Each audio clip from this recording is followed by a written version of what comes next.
السلام علیکم ورحمۃ اللہ وبرکاتہ۔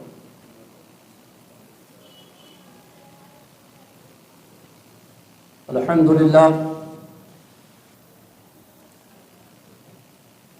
للہ الذی بیدہ تصریف الاحوال وتخفیف الاسقال والصلاة والسلام علی سید الانبیاء الی محاصر الافعال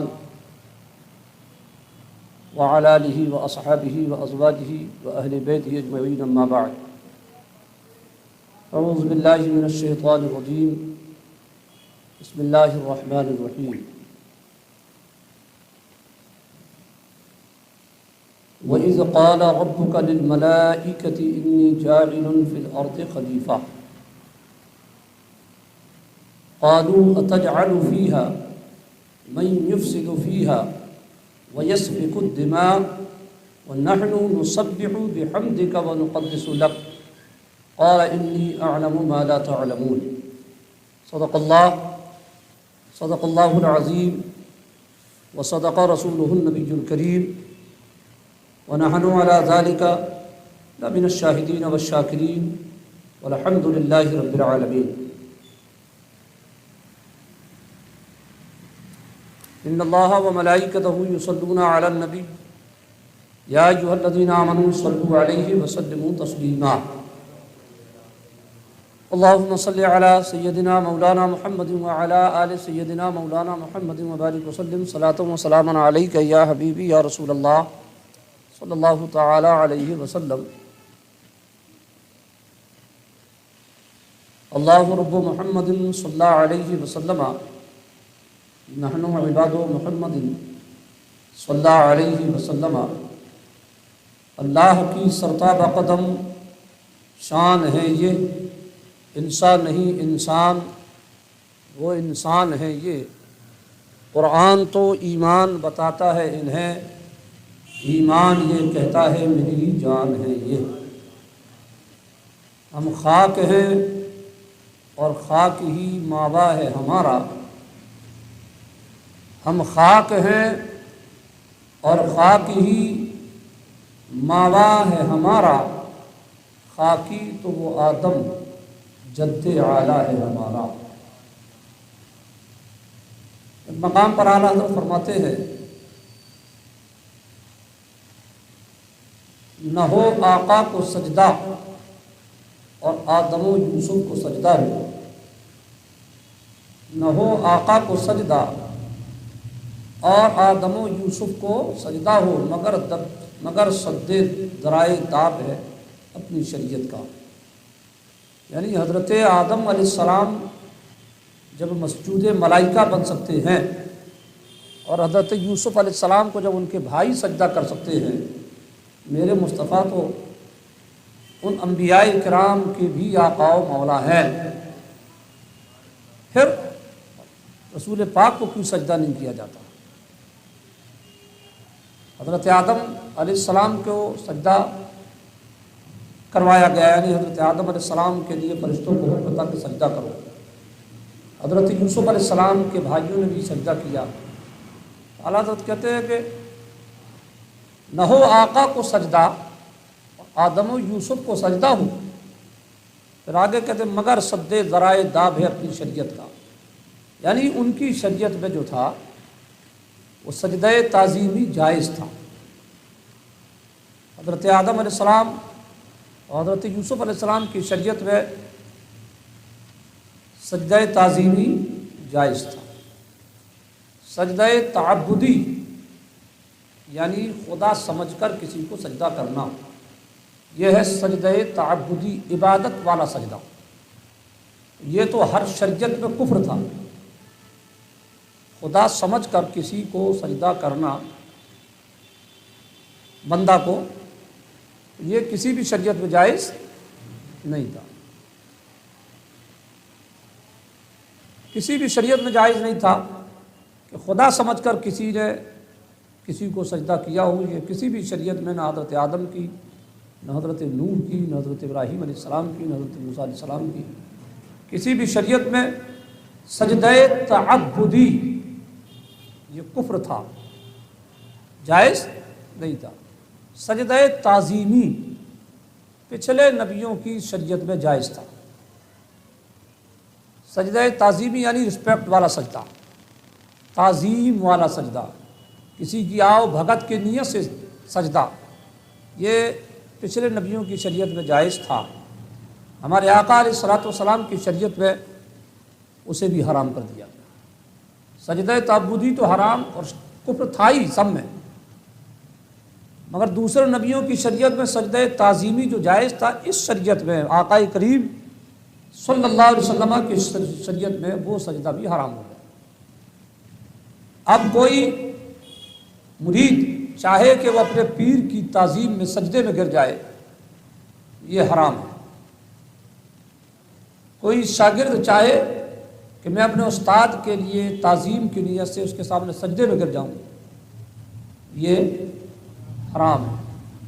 کوئی عورت چاہے کہ میں اپنے شوہر کی تعظیم کے لیے اس کے سامنے سجدے میں گر جاؤں، یہ جائز نہیں۔ یہ کام پچھلے شریعت میں جائز تھا، تبھی تو حضرت یوسف علیہ السلام کے بھائیوں نے سجدہ کیا،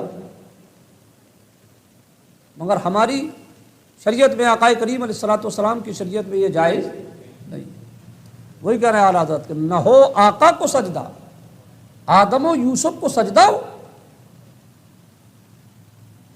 سمجھے نا، ایک سوال جواب ہے اس میں، نہ ہو آقا کو سجدہ اور آدم و یوسف کو سجدہ ہو، مگر سد ذرائع داب ہے اپنی شریعت کا۔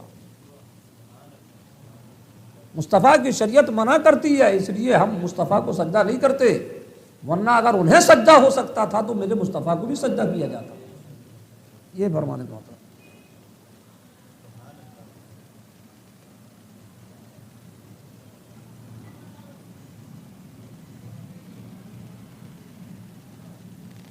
اللہ تبارک و تعالیٰ قرآن کریم میں ارشاد فرماتا ہے وَإِذْ قَالَ رَبُّكَ لِلْمَلَائِكَةِ،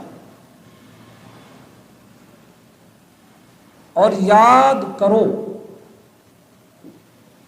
جب تمہارے رب نے فرشتوں سے فرمایا، وَإِذْ قَالَ رَبُّكَ لِلْمَلَائِكَةِ، اور یاد کرو جب تمہارے رب نے فرشتوں سے فرمایا۔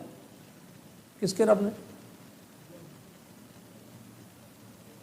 کس کے رب نے؟ ہم سب کے رب نے۔ رسول پاک علیہ السلام کو اللہ تعالیٰ فرما رہا ہے جب تمہارے رب نے، جب تمہارے رب نے، چاہتا تو یہاں یہ بھی کہہ دیتا یاد کرو جب ہم نے فرشتوں سے فرمایا۔ ہاں، یاد کرو جب ہم نے فرشتوں سے فرمایا، مگر کیا فرمایا؟ یاد کرو جب تمہارے رب نے۔ دنیا اپنے رب کو، یعنی اللہ کو دنیا اللہ کہے، رب کہے، کہنا ہی ہے وہ، مگر مصطفیٰ جب خدا کو اپنا رب کہتے ہیں اس کی شان الگ ہوتی ہے۔ وہی اللہ فرما رہا وَإِذْ قَالَ رَبُّكَ لِلْمَلَائِكَةِ، اور یاد کرو جب تمہارے رب نے فرشتوں سے فرمایا۔ وَإِذْ، وا مانے اور، از مانے جب، قال مانے کہا، رب مانے رب، کا مانے تمہارے، للملائکہ فرشتوں سے، اور یاد کرو جب تمہارے رب نے فرشتوں سے فرمایا۔ کیا فرمایا؟ انی جاعل فی الارض خلیفہ، انی جاعل فی الارض خلیفہ، کہ میں زمین میں اپنا نائب بنانے والا ہوں، میں زمین میں اپنا نائب بنانے والا ہوں۔ ابھی تک اللہ تعالیٰ کا کوئی نائب زمین میں پیدا نہیں ہوا، مطلب کوئی تھا ہی نہیں۔ یہ حضرت آدم علیہ السلام کی طرف اشارہ ہے، مطلب حضرت آدم علیہ السلام کے بارے میں بیان ہو رہا ہے۔ اللہ نے سب سے پہلے انہیں کو بنایا اور اپنا نائب بنایا۔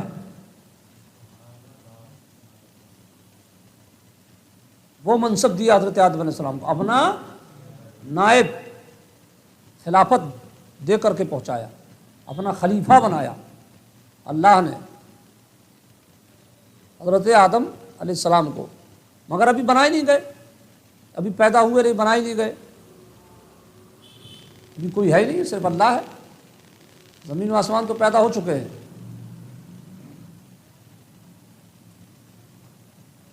تو یہ آدم علیہ السلام کی پیدائش سے پہلے اللہ تعالیٰ نے فرشتوں سے فرمایا للملائکہ، تمام فرشتوں سے، ایک دو فرشتوں سے نہیں، للملائکہ، ملک کی جمع ملائکہ، ملکن مانے فرشتہ، ملائک مانے فرشتوں، بہو وچن ہے یہ، انگریزی میں کیا بولتے ہیں، پلورل ہے نا، واحد جمع ہندی میں اس میں اردو میں ہو گیا، ہندی میں بہو وچن اور سنگل وچن، ایک وچن بہو وچن، اس میں دوئی وچن بھی آتا ہے، انگریزی میں دوئی وچن بس نہیں، انگریزی میں کیا چلتا ہے، سنگولر اور بس، اور دو تین واحد تثنیہ جمع، یہ اردو میں بھی عربی میں بھی، عربی میں ہے اور یہ ہندی میں بھی ہے، ایک وچن، دو وچن اور بہو وچن، اردو میں چلتا ہے واحد تثنیہ جمع۔ اللہ نے فرمایا فرشتوں سے اللہ نے فرمایا میں زمین میں اپنا نائب بنانے والا ہوں۔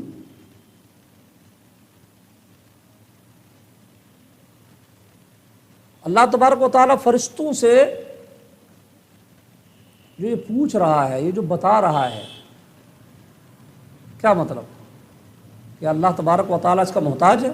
معاذ اللہ، کہ فرشتے ہری جھنڈی دیں تبھی کام ہوگا، فرشتے مشورہ سے نوازیں، فرشتہ مشورہ دیں تب جا کر یہ کام ہوگا، ایسا اس لیے تھا کیا؟ نہیں، اللہ تبارک و تعالیٰ نسل انسانی کو قرآن پاک کے ذریعے اپنے فضل و کرم سے ایک بہترین چیز عطا فرما رہا، وہ یہ ہے کہ دنیا میں جب تم کوئی کام کرنے جاؤ اپنوں سے مشورہ لے لیا کرو، تم کتنے بھی بڑے عقل مند ہو، پڑھے لکھے ہو، مگر کوئی کام کرنا ہے تو مشورہ لے لیا۔ قرآن میں حکم بھی وشاورہم فی الامر، مشورہ لینا چاہیے، اور جو کام مشورے سے طے پاتا ہے وہ کامیاب بھی ہوتا ہے۔ اللہ کے رسول علیہ الصلوۃ والسلام سب سے زیادہ مشورہ لیتے تھے حضرت ابو بکر صدیق سے، اور پھر حضرت عمر سے۔ حضرت ابو بکر صدیق حضرت عمر سے حضور تنہائی میں کافی دیر بیٹھ کر کے مشورہ لیتے تھے، صرف تین ہوتے بس، حضرت ابو بکر، حضرت عمر اور حضور صلی اللہ علیہ وسلم۔ کبھی کبھی حضرت علی سے مشورہ لیتے، کبھی حضرت عثمان سے بھی مشورہ لیتے، کبھی ان سب سے لیتے، مگر ان دونوں سے، کیونکہ یہ دونوں ہیں مصطفیٰ کے وزیر۔ حضرت ابو بکر و عمر ہیں دنیا میں مصطفیٰ کے وزیر، اور آسمانی وزیر ہیں حضرت جبرائیل اور میکائیل، حضور کے آسمانی وزیر ہیں حضرت جبرائیل اور میکائیل علیہم السلام، اور زمینی وزیر کا نام ہے حضرت ابو بکر و عمر۔ اس لیے جب ملک الموت حاضر ہوئے حضور کی بارگاہ میں، یا رسول اللہ چلنا ہے، یعنی خدا نے مجھے بھیجا ہے آپ کے پاس،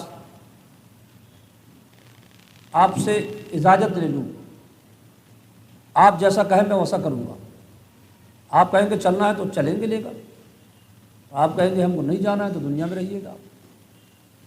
ملک الموت بارگاہ رسالت میں حاضر ہوئے تھے اور کہا تھا، عرض کیا تھا، یا رسول اللہ خدا نے مجھے کہا ہے جیسا آپ کہیں گے اسی پر عمل ہوگا، اگر آپ کہیں گے تبھی روح قبض ہوگی ورنہ نہیں ہوگی۔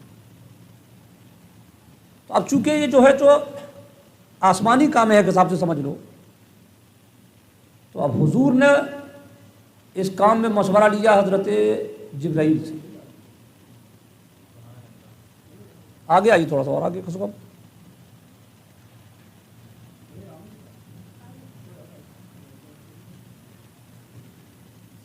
چونکہ یہ موت کا روح کا مسئلہ تھا، یوں سمجھو کہ آسمانی کام تھا، تو اس لیے کس کے مشورہ لیا حضور نے؟ حضرت جبریل سے۔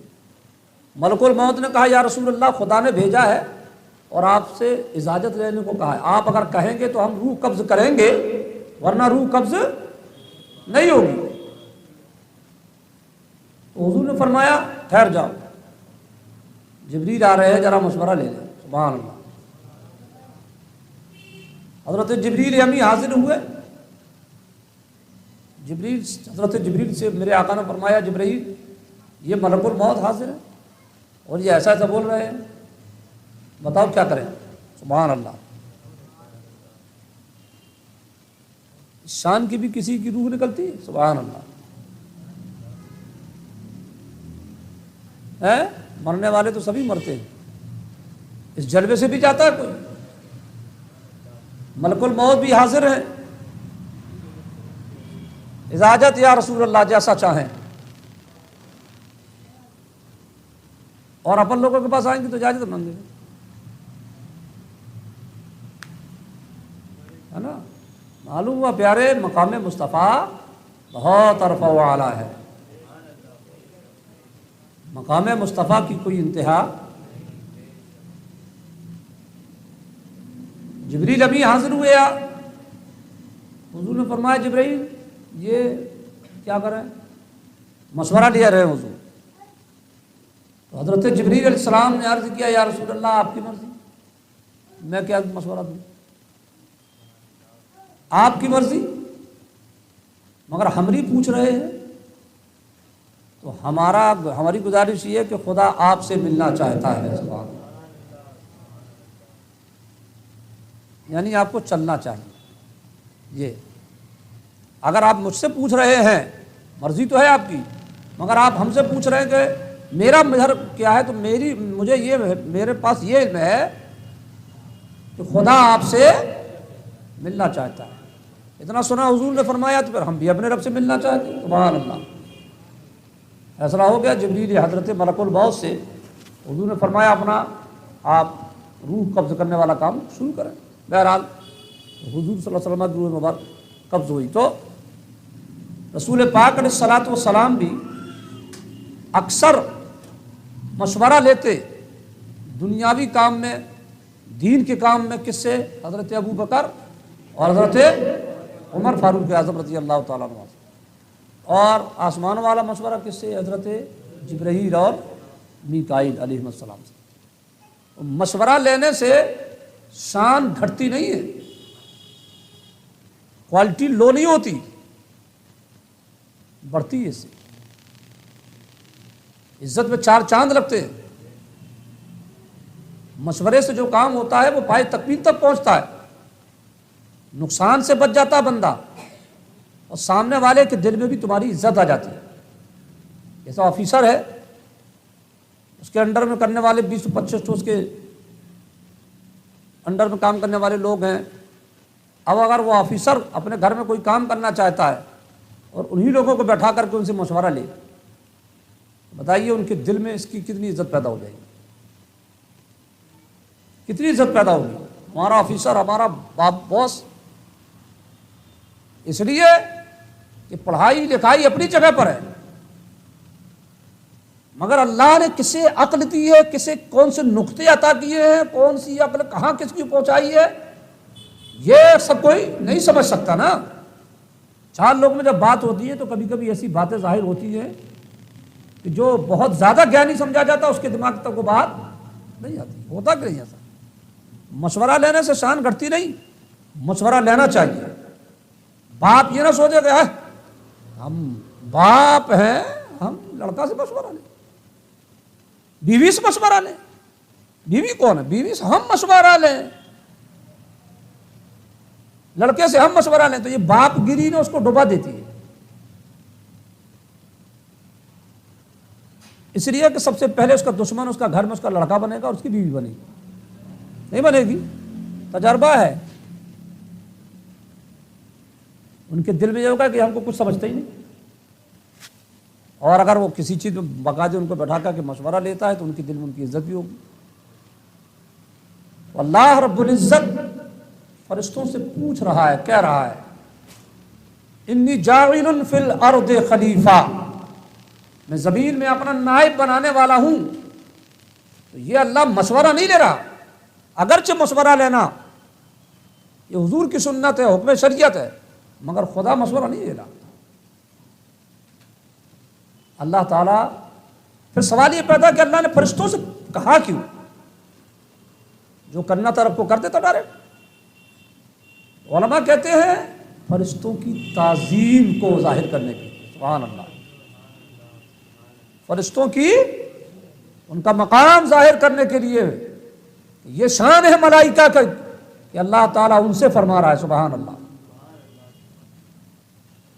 ان کی حوصلہ افزائی، ان کی عزت افزائی۔ یہ جیسے آپ اپنے گھر میں بیوی بچوں سے اگر مشورہ لیں تو یہ ان کی حوصلہ افزائی بھی ہے، عزت افزائی بھی ہے۔ فرشتوں سے پوچھا، اللہ نے کہا انی جاعل فی الارض خلیفہ، خلیفہ مانے نائب۔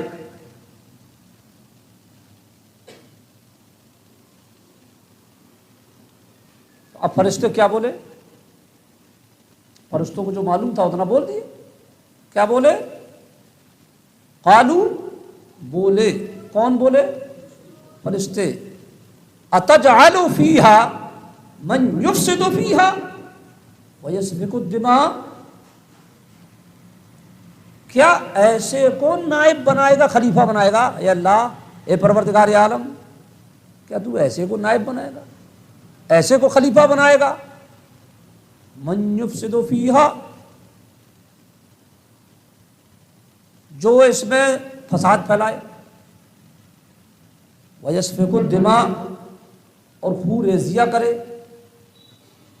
یعنی حضرت انسان جو ہے نا، فرشتوں نے کہا یہ حضرت انسان تو بڑا فسادی ہوگا، مار کاٹ مچائے گا، فتنہ مچائے گا، ایسے آدمی کو خلیفہ کیا بنانا، ایسے انسان کو کیا خلیفہ بنانا؟ یہ ان کا مطلب گزارش۔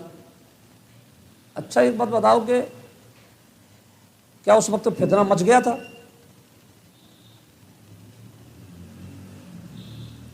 کیا اس وقت فتنہ مچ گیا تھا؟ کاٹ ماری چالو ہو گئی تھی؟ خون بہ گیا تھا؟ نہیں بات تھا۔ کیوں؟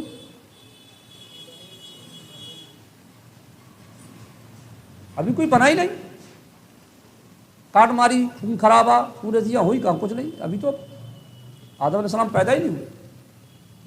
انسان جب پیدا نہیں ہوا تو خون رضیہ کہاں سے ہو گئی؟ مطلب ہوئی نہیں، ہونے والی۔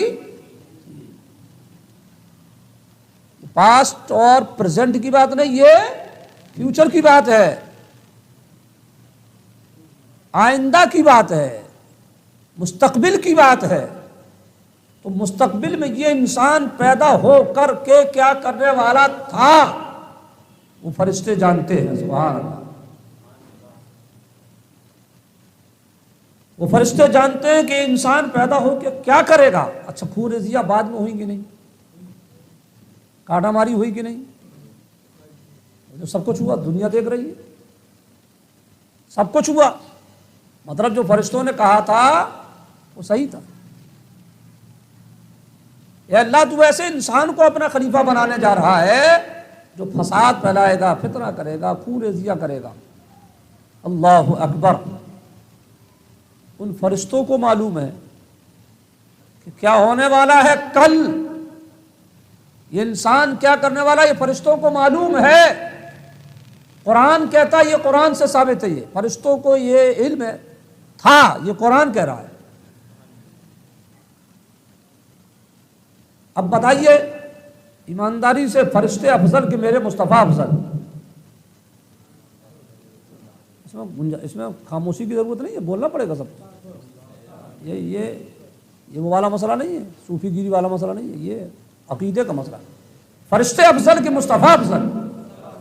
انبیاء افضل، فرشتوں سے افضل انبیاء، اور انبیاء میں بھی سب سے افضل میرے مصطفیٰ۔ فرشتوں کو معلوم ہے کل کیا ہوگا، جب وہ دیکھ رہے ہیں، جب انہیں معلوم ہے، تو اللہ نے انہیں جن کے صدقے میں پیدا فرمایا، اس مصطفیٰ کائنات کے علم کا عالم کیا ہوگا۔ یہ والی آیت پڑھی نہیں کہ ان لوگوں نے ابھی تک؟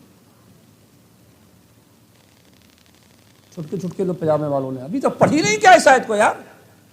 قرآن ہے یہ، حدیث بھی نہیں ہے، قرآن ہے یہ، صاف لفظوں میں یہ بتا رہا قرآن کے فرشتوں نے کہا تھا اتجعل فیہا من یفسد فیہا ویسفک الدماء، ایسے انسان کو خلیفہ بنائے گا جو فساد پھیلائے گا، فتنہ مچائے گا، خون ریزیاں پھیلائے گا، اور جو کہا تھا وہ ہے، وہ جو کہا تھا وہ ہے۔ معلوم ہے فرشتوں کو علم غیب تھا۔ جب ان کے گدا بھر دیتے ہیں شاہان زمانہ کی جھولی، محتاج کا جب یہ عالم ہے، مختار کا عالم۔ اعلیٰ حضرت نے جو کتاب لکھی ہے علم غیب مصطفیٰ پر، اس پر یہ اعلیٰ حضرت نے یہی دلیل بھی لکھی ہے۔ سینکڑوں نے پڑھی، ہزاروں نے پڑھی قرآن میں یہ آیت، مگر دلیل کے لیے دماغ میں کبھی نہیں گئی تھی سب کے کہ اس آیت سے کیا ثابت ہو رہا ہے۔ پڑھ لیا کہ فرشتوں نے ایسا کہا، یہ کیا، مگر اس سے کیا دلیل نکل رہی ہے، یہ جلدی ہم لوگوں کے مولانا صاحب لوگوں کے اچھے اچھوں کے دماغ میں نہیں جاتا۔ جس کے دماغ میں جاتا ہے وہی تو اعلیٰ حضرت ہے۔ اس سے تائید غیبی ہوتی ہے رضا، اس سے یہ ثابت ہوگا۔ اعلیٰ حضرت نے اٹھا کے لکھ دیا، اسی لیے تو ہم کہتے ہیں کہ ہم لوگ زیادہ سے زیادہ حضرت، جو حضرتوں کے تاجدار وہ ہیں اعلیٰ حضرت۔ اس بالکل سادہ سی بات ہے۔ کیا اللہ نے فرمایا فرشتوں سے انی جاعل فی الارض خلیفہ، فرشتوں نے کہا کہ اتجعل فیہا من یفسد فیہا ویسفک الدماء، بات ختم۔ اب اس سے کہاں کی دلیل نکالنا، علم غیب رسول کو ثابت کرنا، سبحان اللہ۔ اچھا فرشتوں نے کیا کہا اپن لوگوں کو؟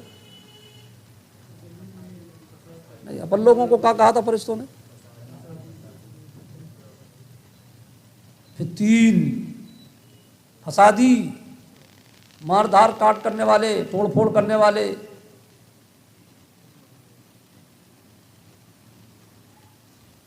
اللہ تبارک و تعالیٰ نے شب برات میں انہی فرشتوں کو بھیج دیا دنیا میں، سبحان اللہ۔ شب قدر میں بھیج دیا دنیا میں، تنزل الملائکہ والروح، فرشتے اور حضرت جبریل آتے ہیں زمین میں شب برات اور شب قدر میں، سبحان اللہ۔ کیوں بھیجتا اللہ؟ کیوں بھیجتا ہے؟ جاؤ جاؤ میرے فرشتوں، جن کو تم نے فسادی کہا تھا، ذرا آج کی رات دیکھ کر کے آؤ وہ کیسی میری بارگاہ میں سر بسجود ہے، سبحان اللہ۔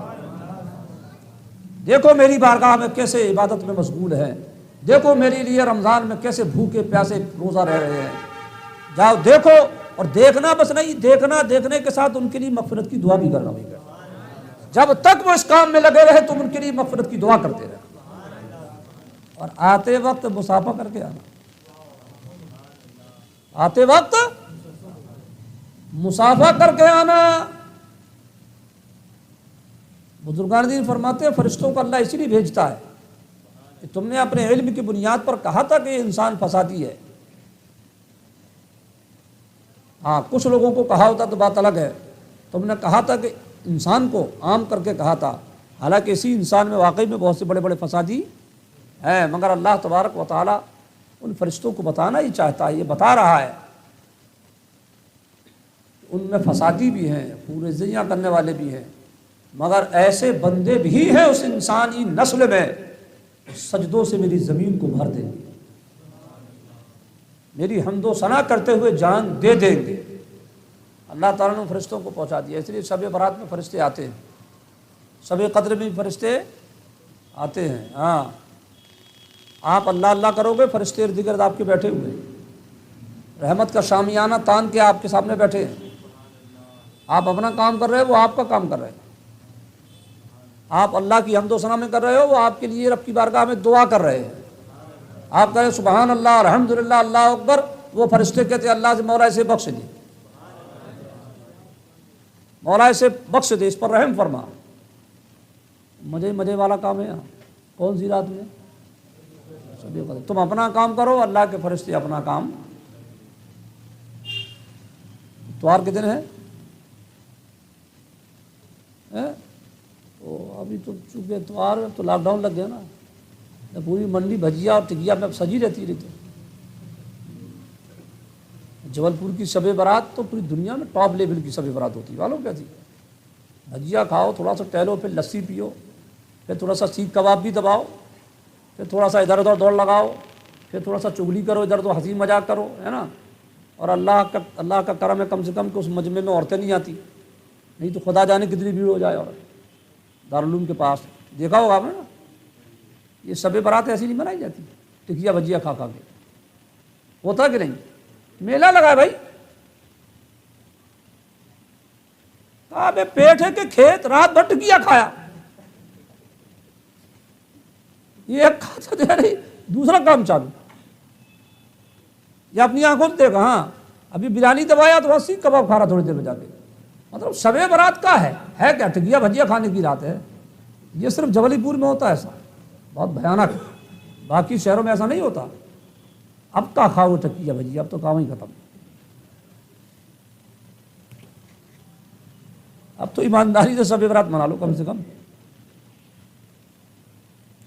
ہے نا.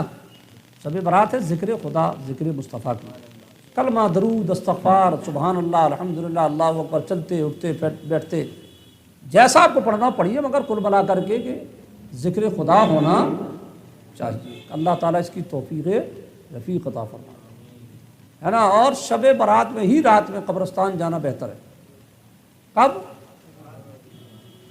فجر کے بعد نہیں. فجر کے بعد تو وہ عام مسئلہ ہے، چاہے جب جاؤ کوئی مسئلہ نہیں ہے. مگر اس کی فضیلت کب ہے؟ رات. اسپیشلی طور پر میرے مصطفیٰ بستر میں لیٹ چکے تھے شب برات 15ویں شعبان، لیٹ چکے تھے. حضرت جبریل آئے، یا رسول اللہ خدا کا حکم ہے جنت البقیع چلے.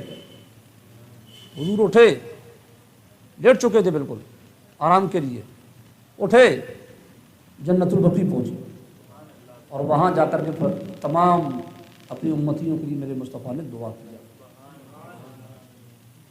اس سے صاف سمجھ میں آتا ہے کہ قبرستان کب جانا چاہیے. جاتے ہیں لوگ، ایسی بات نہیں ہے، مگر ہم کو تو لگتا ہے کہ فجر کے ٹائم بہت بھیڑ رہتی ہے. فجر کے بعد ہے نا، فجر بعد بھی چاہیے، مگر اس رات کی فضیلت اگر حاصل کرنا ہے تو مغرب بعد ہی چلے جائیے، عشاء بعد چلے جائیے. اگر سختی نہ ہو ان لوگوں کی طرف، کے قبرستان میں چاروں طرف سختی لگا دیں گے، مجھ کو لگتا ہی اگر لگا تو گھروں سے، ورنہ رات میں جائیے قبرستان. تو فرشتوں نے کہا مولا انہیں خلیفہ بنائے گا، اور پھر کیا کہا آگے معلوم، وَنَحْنُ نُسَبِّحُ بِحَمْدِكَ وَنُقَدِّسُ لَكَ، اور ہم تجھے سراہتے ہوئے تیری تسبیح تیری پاکی بولتے ہیں. مطلب اشارے میں وہ کہنا چاہتے تھے کہ ہم ہی خلیفہ بنیں گے، خلافت ہم ہی کو ملنا چاہیے. یہی تھا. یہ انسان تو لڑائی جھگڑا کرے گا، مار کٹائی کرے گا، ہم تو کچھ کرتے ہی نہیں.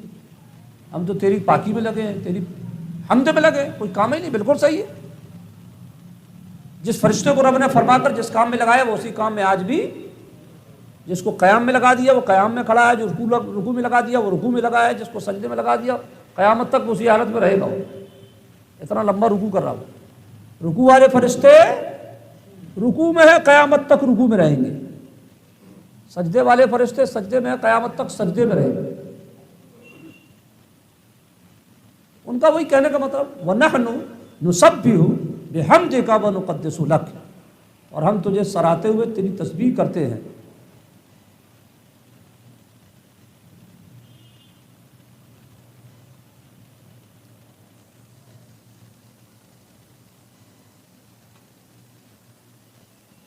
ایک روایت اس میں یہ ملتی ہے کہ اللہ کے ان فرشتوں نے کہہ تو دیا رب سے انسان کے بارے میں ایسا، مگر بعد میں انہیں یہ ہوا کہ ہم نے رب سے یہ کیا کہہ دیا.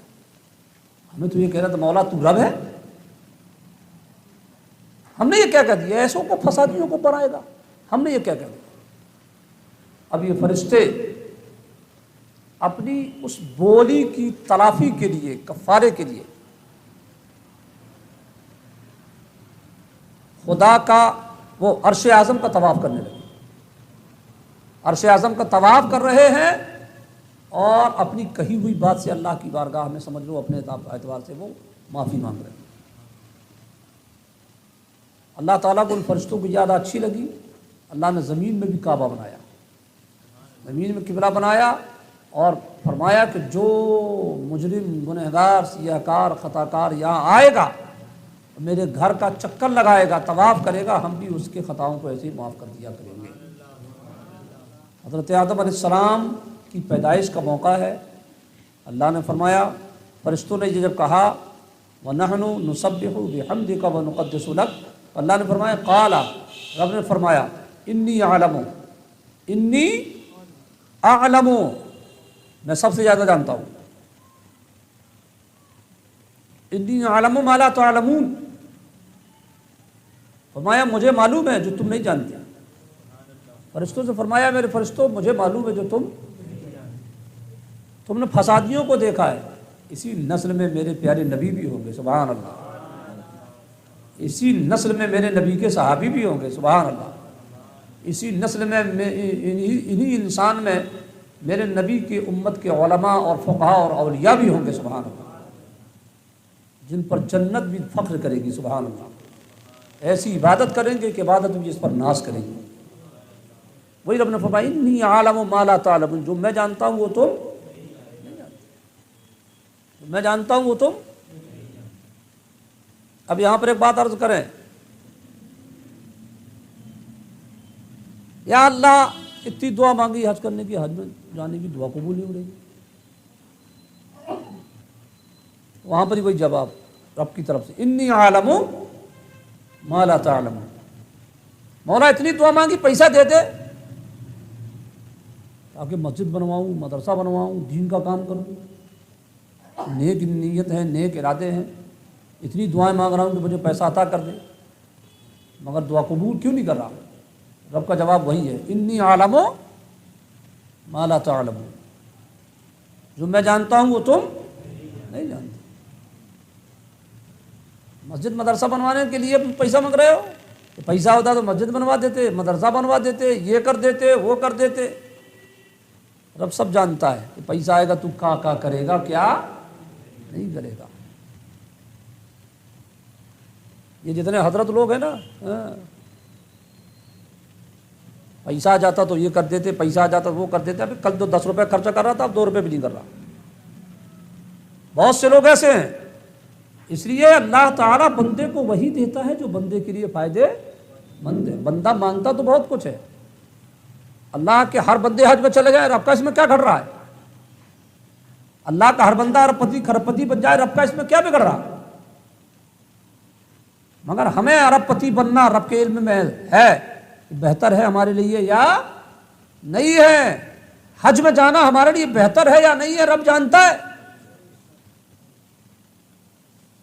اللہ تبارک و تعالیٰ سب جانتا ہے، انی اعلم ما لا، اے فرشتوں جو میں جانتا ہوں وہ تم نہیں جانتے، یعنی مجھے معلوم ہے جو تم نہیں جانتے، اور وہ یہی ہے کہ تم فسادیوں کو دیکھ رہے ہو اور ہم اپنے محبوبین کو دیکھ رہے ہیں، اور انہی محبوبین میں، انہی انسانی نسل میں ایک ایسا جان عالم بھی پیدا ہوا، سبحان اللہ، جو وجہ تخلیق کائنات بنا، سبحان اللہ، جس کے صدقے میں رب نے گلدستہ کائنات سجایا، سبحان اللہ، جس کے صدقے میں رب ذوالجلال نے یہ ساری بہاریں رکھی ہیں، اسی نسل انسانی میں وہ بھی تھے، سبحان اللہ، جس نسل انسانی کے لیے فرشتوں نے کہہ دیا تھا من یفسد فیہا ویسفک الدماء، اسی انسان میں میرے مصطفیٰ بھی تو ہیں، سبحان اللہ، جو وجہ تخلیق کائنات تھے۔ بہرحال فرشتوں نے کہا، اللہ نے جواب دے دیا۔ اب رب نے فرمایا وعلم آدم الاسماء، وعلم آدم الاسماء کلہا، اور اللہ نے آدم کو تمام چیزوں کے نام سکھا دیے، عالم بنا دیا۔ حضرت آدم علیہ السلام پیدا ہو گئے، وہ آگے بتائیں گے ہم، آیت آ رہی ہے، آدم علیہ السلام کو رب ذوالجلال نے پیدا فرمانے کے بعد عالم بنا دیا۔ وعلم آدم الاسماء کلہا، ہر چیز کے نام اللہ نے حضرت آدم علیہ السلام کو بتا دیا، سبحان اللہ بولیے جناب، ہاں، ہر چیز کے۔ یہ کس کے علم کی بات ہو رہی ہے؟ کس کے علم کی بات ہو رہی ہے؟ حضرت قرآن کہتا ہے ہر چیز کا علم حضرت آدم علیہ السلام کو اللہ نے عطا فرما دیا، سبحان اللہ۔ نام سکھا دیا اللہ نے. وعلم آدم الاسماء کلھا اور اللہ نے آدم کو تمام اشیاء کے نام سکھا دیے. یہ بنا تب اس کا نام سیٹ ہوا کیا ہے؟ موبائل. قرآن کہتا ہے حضرت آدم علیہ السلام کو پہلے ہی سے معلوم ہوا. یہ بنا تب معلوم ہوا اس کا نام کیا ہے. قرآن کہتا ہے آدم علیہ السلام کو پہلے سے معلوم تھا اس کا نام کیا ہوگا. کائنات یا عالم میں جتنی بھی چیز پیدا ہوئی ہونے والی ہے سب کا نام، کام، خصوصیت، نقصان، خوبی سب اللہ نے کس کو سکھا دیا؟ حضرت آدم علیہ السلام. اللہ اکبر. علم آدم کا یہ عالم ہے. سبحان اللہ. علم آدم، اللہ اکبر، یہ ہے. سبحان اللہ. تفسیر میں فرمایا گیا کہ 7 لاکھ لینگویج حضرت آدم علیہ السلام کو معلوم تھی. کتنی؟ 7 لاکھ زبانیں. 7 لاکھ زبانیں حضرت آدم علیہ السلام کو معلوم ہے. ابھی مصطفیٰ کی بات تو اپنی جگہ پر ہے یار، پہلے یہی تو کلیئر کرو ذرا. پہلے یہی تو آؤ، یہی تو سمجھو ذرا. مقام مصطفیٰ تو ہر نبی سے عرفہ والا ہے. بات ختم. 7 لاکھ زبانیں اللہ نے حضرت آدم علیہ السلام کو دی. اس میں اردو زبان نہیں تھی کیا؟ اردو زبان نہیں رہی ہوگی، سب ہے. مگر ایک صاحب کہتے ہیں ہم نے حضور کو خواب میں دیکھا، حضور آپ اردو میں بات کر رہے تھے. وہی والے نے ان لوگوں کو حضور ایسے دیکھتے خواب میں. معلوم کیا دیکھا خواب میں؟ ہم نے خواب میں دیکھا حضور کو کہ حضور اردو میں بات کر رہے ہیں. ہم نے پوچھا یا رسول اللہ آپ تو عربی ہیں، اردو کہاں سے بول رہے؟ لو گجب رے چیلا، کیا بھیجا پایا تو نے یار. معلوم ہے کہ نبی ہے پھر بھی پوچھ رہا کہ آپ تو عربی، اردو کہاں سے آ گئی؟ مطلب یہ تمہارا جملہ ہی بتا رہا ہے کہ تم حضور کو کچھ جانتے نہیں ہو، تبھی تو پوچھ رہے ہو اردو کہاں سے آ گئی آپ تو عربی ہے. حضور نے کہا ہاں جب سے یہ مدرسہ دیوبند سے ہمارے تعلقات بڑھے تب سے ہمیں اردو آ گئی. پاگلوں کی کمی نہیں، غالب نہ بھی ڈھونڈ تو 1000 ملتے. اب یہ بات بتائیے، یہ بات جو ہے صحیح ہے؟ ہو سکتی ہے ایسی؟ جب سے دیوبند والوں سے ہمارے تعلقات بنے نا تب سے ہم کو اردو آ گئی. اللہ اکبر. تعلقات بنے کا مطلب یہ کہ ربط و ضبط بنا تو ان لوگوں نے اردو سکھا دیا، نہیں تو ہم تو عربی ہے نا.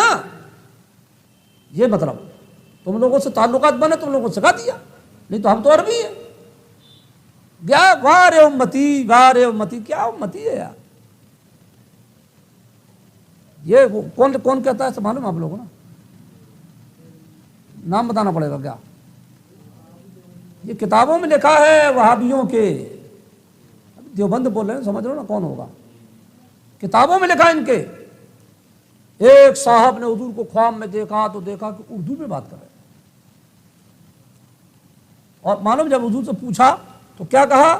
یا رسول اللہ آپ تو عربی ہیں، آپ کو اردو میں کلام کہاں سے آ گئی؟ کلام کہاں سے آ گئی؟ کلام کے لیے کیا بولا جاتا ہے؟ کلام آ گیا. فلانے کا کلام بہت اچھا ہے، یہ بولا جاتا نا کہ فلانے کا کلام بہت اچھی ہے. کیا بولا جاتا؟ فلانے کا کلام بہت. تو وہ بیچارہ خود ہی اپنی جہالت کی وہ بتا رہا ہے یا رسول اللہ آپ کو اردو کلام کہاں سے آ گئی؟ مطلب سمجھ میں آ گیا کہ بیٹا صاحب گول کام نہیں. دیوبند کو اٹھانے کے لیے مصطفیٰ تک چلے گئے. لا حول ولا قوت الا باللہ. یہ کہے نہیں کہا ابلیس چچا آئے تھے عربی میں سے اردو میں بات کر رہے تھے تو کہا بیٹا جب سے دیوبند بنا تبھی تو ہم سے کو عربی آ گئی. ایسا بول دیتا تیرے مدرسے کی شان بڑھ جاتی، مصطفیٰ ہی ملے. لا حول ولا قوت الا باللہ. یہ گستاخی ہے. سمجھ میں آیا؟ 7 لاکھ زبان حضرت آدم کو معلوم ہے اور مصطفیٰ کو بھی اردو نہیں پتا. لا حول ولا قوت الا باللہ. دنیا کا حاجی جاتا ہے در مصطفیٰ پر، عربی ہو، فارسی ہو، انگریزی بولنے والا ہو، دنیا میں جتنی زبانیں بولی جا رہی ہیں سب در مصطفیٰ پر حاضر ہوتے ہیں اور ٹرانسلیشن کر کے نہیں جا کے وہاں بات کرتے کسی سے، ڈائریکٹ اپنی بات مصطفیٰ سے پیش کرتے ہیں. سبحان اللہ. ڈائریکٹ اپنی بات مصطفیٰ سے عرض کرتے ہیں. کوئی کچھ بول رہا ہے، کوئی کچھ بول رہا ہے، ہم نہیں سمجھتے، تم نہیں سمجھتے، مگر بولنے والا جانتا ہے، مصطفیٰ سب سمجھتے ہیں. سبحان اللہ. یہ نبی ہے ہمارے نبی، یہ ہمارے آقا ہیں، ہم ان کی امتی ہیں. نبی امتی کی بات نہ سمجھے گا تو کون سمجھے گا؟ کون سمجھے گا؟ نبی امتی کی بات نہ سمجھے. وما ارسلنا من رسول الا بلسان قومی. اللہ کہتا کہ ہم نے کوئی نبی رسول نہیں بھیجے مگر جس قوم میں بھیجے ہیں ہم نے اس قوم کی زبان انہیں عطا فرمائی ہے. سبحان اللہ. میرے مصطفیٰ پوری کائنات کے لیے نبی بن کر کے آئے، اس لیے اس کائنات عالم میں جتنی زبانیں بولی جائیں گی وہ سب مصطفیٰ کو معلوم ہے. نادان کہتا کہ اردو میں دیوبند میں سیکھے. لا حول ولا قوت الا باللہ. حضرت آدم علیہ السلام کو اللہ نے سب کچھ سکھا دیا اور سکھا دینے کے بعد اب کیا ہوا معلوم ہے؟ اب فرمایا ثم عرضهم علی الملائکہ. پھر اللہ نے فرمایا پیش کیا ملائکہ پر. اللہ تبارک و تعالیٰ نے پھر سب اشیاء ملائکہ پر پیش کر دی. وہی فرشتوں کے سامنے ساری چیزوں کو اللہ نے شکل و صورت کی شکل میں ظاہر کر دیا. پوری ٹوٹل چیزیں ملائکہ کے سامنے ظاہر ہو گئی. یہ سب تھا اس میں، سب تھا اس میں، ظاہر کر دیا. اللہ نے فرمایا بتاؤ یہ کیا ہے؟ فرشتوں سے فرمایا فسادی کہہ رہے تھے انسانوں کو، بتاؤ یہ کیا ہے؟ ثم عرضهم علی الملائکہ. تمام چیزوں کو اللہ نے فرشتوں کے سامنے ظاہر کیا اور فرمایا فقال انبئونی باسماء هؤلاء ان کنتم صادقین. فرمایا سچے ہو تو ان کے نام تو بتاؤ. کس سے کہا اللہ نے؟ فرشتوں سے. ہاں سچے ہو تو نام بتاؤ، یہ کیا ہے بتاؤ، اس کا نام کیا ہے، اس کا نام کیا ہے. فرشتے سمجھ گئے کہ یار چوک ہو گئی ہم لوگوں سے. فرشتے سمجھ گئے کہ ہم لوگوں سے چوک ہو گئی، بھول گئے، ہم جو نہیں بولنا تھا وہ بول گئے. قالو. فرشتے پکار اٹھے سبحانک، تیری ذات پاک ہے مولا. سبحان اللہ. تیرے لیے پاکی ہے پروردگار عالم. لا علم لنا، ہمیں کچھ علم نہیں. لا علم لنا، ہمیں کچھ. یہ ہے عاجزی. فرشتوں نے یہ نہیں کہا کہ تو نے بتایا ہی نہیں، ابھی بغیر بتائے سوال کر رہا ہے. بتاتا پھر پوچھتا پھر بتاتے ہی نہیں. سمجھ گئے کہ یار ہے معاملہ کچھ. لا علم لنا، مولا ہمیں کچھ علم نہیں. الا ما علمتنا، مگر جتنا تو نے سکھایا، جتنا تو نے سکھایا مولا اتنا ہمیں علم ہے. یہ نئی نئی چیزیں ہمیں نہیں معلوم. انک انت العلیم الحکیم، بے شک تو ہی علم و حکمت والا ہے. سبحان اللہ. اس کے بعد رب نے فرمایا قال یا آدم، اے آدم. اب حضرت آدم علیہ السلام نے فرمایا یا آدم، اے آدم، انبئہم باسمائہم، بتا دے انہیں سب چیزوں کے نام. سبحان اللہ. بتاؤ. فرشتوں سے سوال ہو چکا، نہیں معلوم. حضرت آدم سے فرمایا رب نے انبئہم باسمائہم، ان چیزوں کے نام بتاؤ. فلما انبأہم باسمائہم، جب آدم نے انہیں سب کے نام بتا دیے. سبحان اللہ. فرشتے نہیں بتا پائے، آدم علیہ السلام نے سب بتا دیا. اللہ نے فرمایا قال، رب نے فرمایا الم اقل لکم، میں نہ کہتا تھا انی اعلم غیب السماوات والارض، بے شک میں جانتا ہوں آسمانوں اور زمینوں کی سب چھپی چیز ہے. سبحان اللہ. وعالم ما تبدون وما کنتم تکتمون، اور میں جانتا ہوں جو کچھ تم ظاہر کرتے ہو جو کچھ تم چھپاتے ہو. سمجھ میں آیا؟ اب یہاں سے حضرت آدم علیہ السلام، ارے پیدائش والی بات تو بات ہو ہی نہیں پائی یار. چلیے اب آئندہ دیکھیں گے. حضرت آدم علیہ السلام کو اللہ نے کیسے بنایا وہ اب اس کو بیان ہی نہیں ہو پایا. کہاں ہوا آج؟ جو بھی ہوا اچھا ہوا، مگر انشاءاللہ اگلے ہفتہ اس پر بیان کریں گے حضرت آدم علیہ السلام کی پیدائش کیسے ہوئی.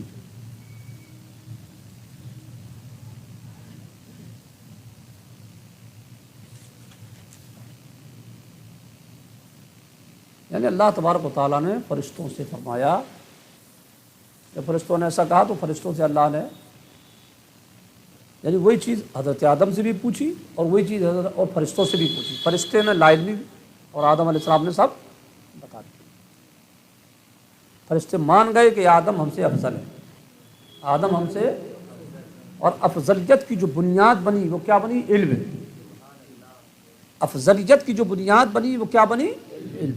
جو فرشتوں کو نہیں معلوم وہ حضرت آدم علیہ السلام کو معلوم، اس لیے فرشتے حضرت آدم علیہ السلام کو اپنے سے افضل مان گئے. علم جو ہے ایسی ہی چیز ہے، جو حاصل کرتا ہے اللہ تعالیٰ اسے افضلیت اور برتری عطا فرماتا ہے، برکتیں عطا فرماتا ہے. جو حاصل نہیں کرتا ہے وہ کہیں کہیں دھوکہ کھاتا ہے. اس وجہ سے علم دین ہمیشہ حاصل کرتے رہنا چاہیے. آپ لوگ جو آئے ہیں یہ بھی علم دین ہی حاصل کرنے آئے ہے نا. اللہ تبارک و تعالیٰ حاضری کو قبول فرمائے اور بھی زیادہ علم دین صحیح حاصل کرنے کی توفیق عطا فرمائے.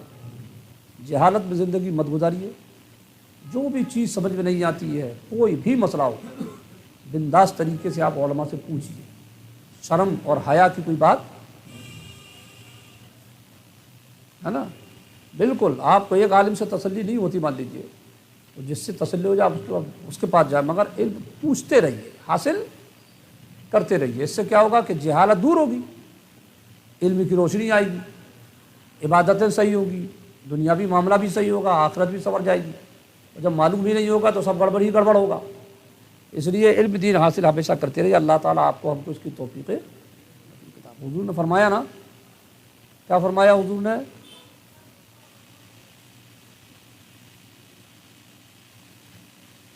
اطلب العلم من المہد الی اللحد. اماں کی گود سے قبر کی گود تک پڑھتے رہو، یعنی علم حاصل کرو. کہاں سے؟ ماں کی گود میں ہو تب سے پڑھائی چالو کر دو. سمجھ میں نہیں آئی آپ لوگوں کو؟ ماں کی گود میں ہو تب سے پڑھائی. کہاں تک پڑھو؟ قبر میں لیٹ جاؤ تب تک پڑھو. اب بتائیے ایسا ہو سکتا ہے؟ ماں کی گود میں کوئی بچہ پڑھ سکتا ہے؟ اور قبر کی گود میں پہنچ کے پڑھ سکتا ہے کوئی؟ ماں کی گود میں کون پڑھے گا؟ دودھ پینے کے زمانے میں کوئی پڑھے گا؟ گود سے مطلب وہی ہے. یہاں حضور اہمیت بتا رہے ہیں، جو ناممکن ہو علم میں وہ بھی تم ممکن کر ڈالو. سبحان اللہ. ایسا علم حاصل کرو کہ ناممکن کو ممکن کر ڈالو. ماں کی گود کا مطلب یہ ہے کہ اتنی پڑھائی بالکل شروع سے لے کر آخر تک کیا ہونا چاہیے؟ صرف پڑھائی. ماں کی گود سے پڑھائی چالو کر دو. جوانی کا انتظار نہ کرو، بڑھاپے کا انتظار نہ کرو، اور عمر ہو جائے تو اس کا انتظار نہ کرو. پڑھو پڑھو پڑھو. اور کب تک پڑھنا ہے؟ ارے 10 سال کے ہو گئے، 18 سال کے ہو گئے، 20 سال کے ہو گئے، نہیں. کہاں تک؟ قبر تک. جس نے فلسفہ سمجھ لیا انشاءاللہ وہ کامیاب رہے گا. اللہ تعالیٰ اس کی توفیق رفیق عطا فرمائے. استغفر اللہ ربی من کل ذنب و اتوب الیہ. اس میں اب